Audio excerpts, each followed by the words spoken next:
Embarrassment is a fun feeling. As much as we hate feeling embarrassed ourselves, we quite like listening to stories of other people getting embarrassed. I guess it must have to do with the fact that way we feel less lonely, because we see that everyone's fallible and has their own insecurities, and it's not just us who ended up a few sandwiches short of a picnic. In fact, British humour is based to a large extent on people's experiences of being embarrassed. Have you noticed? As I'm an English teacher, I think it might be most appropriate for me to share with you some situations that somehow have to do with either learning or teaching English by me. So here are a few.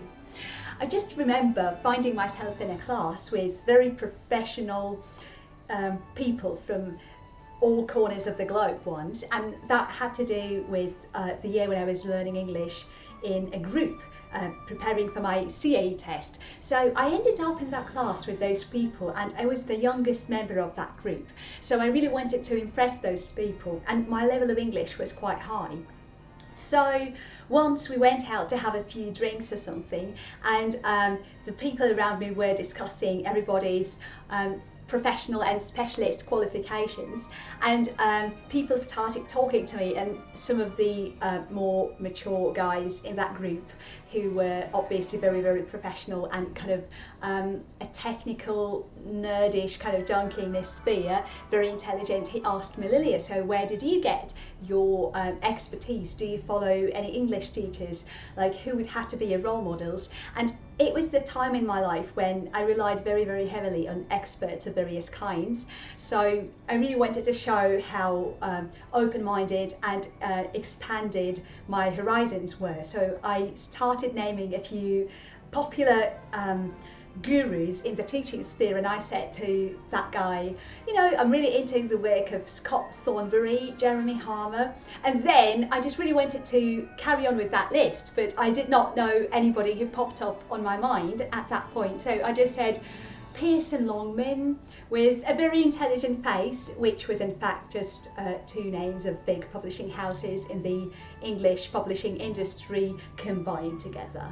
And when I said that, I just hoped that nobody noticed, and nobody did, but it was a clanger that I dropped, and I'm not very happy about it. The second embarrassing situation of mine would have to be with the same class, but it's just that it happened a few years earlier when I was attending that class for the first time. It was after school, so I had finished school by that point, started having group lessons with a professional teacher of English who arrived from the UK, and that was actually the first time I could interact with a person who is from the UK on a regular basis.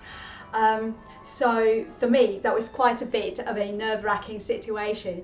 But the even more intimidating aspect was having to do with the fact that I actually fancied that teacher. So I was really trying to go out of my ways to talk to that teacher for a little bit, especially taking into account the fact that he was praising me from time to time, saying how good my English was. So I really wanted to kind of have a situation where I could flirt with him a little bit. So I just remember trying so hard to talk to that person that I tried to conjure up an appropriate question to come up to him by the end of the lesson and speak to him and somehow generate a conversation. I went up to this person after the end of the class, and that was like a late evening, everybody would go home by that point. So I was wearing like high heels and high boots. So I just said to him, you know what, I think we should really sit down for this conversation. And he said, yeah, okay, so what about it? And we just sat down, and I crossed my legs, you know, in this kind of flirtatious kind of manner, and I said, what is all that British scientist situation all about? He just responded in 10 seconds and said that he would rather go home. So that was the end of our conversation. The final embarrassing situation that I'd love to share with you has to do with my school experience of having an English lesson. And I remember this new teacher arriving from university, just fresh and happy to share his English expertise with us. And I think I went to the 11th form, as we called it. So I was in year 11 at school. So this new teacher arrived, and in the first lesson he asked us to write a little summary of what we did during summer holidays and how we spent summer holidays, which is a typical task for students in my country. So I just I felt a little bit lazy back at that time. I didn't really want to write about anything in particular, so I just ignored that homework, and next lesson I arrived without having done it whatsoever.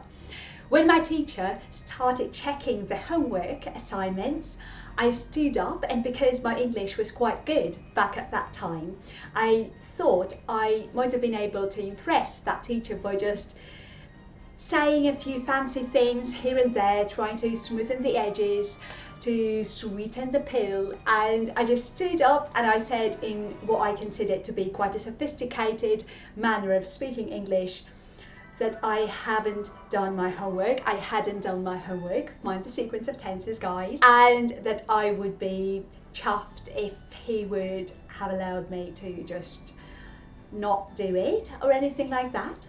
Doesn't sound very fancy, does it? And that guy, he just opened the register and he gave me a big and massive 2. And 2 is like one of the lowest grades that you can get in a Ukrainian traditional educational institution, or at least that you could get back at that time. So that would have to be my embarrassing situation number 3. In the comment section down below, please share with me what embarrassing situations you have encountered on your path of being a learner of English or a teacher of English. What are your most embarrassing learner/teacher of English situations? Share them with me and I'll be very, very happy to see you next time. Season's greetings. Ta-ta for now. Embarrassment. It's fun.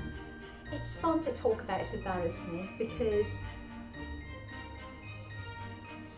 it's fun to talk about embarrassment.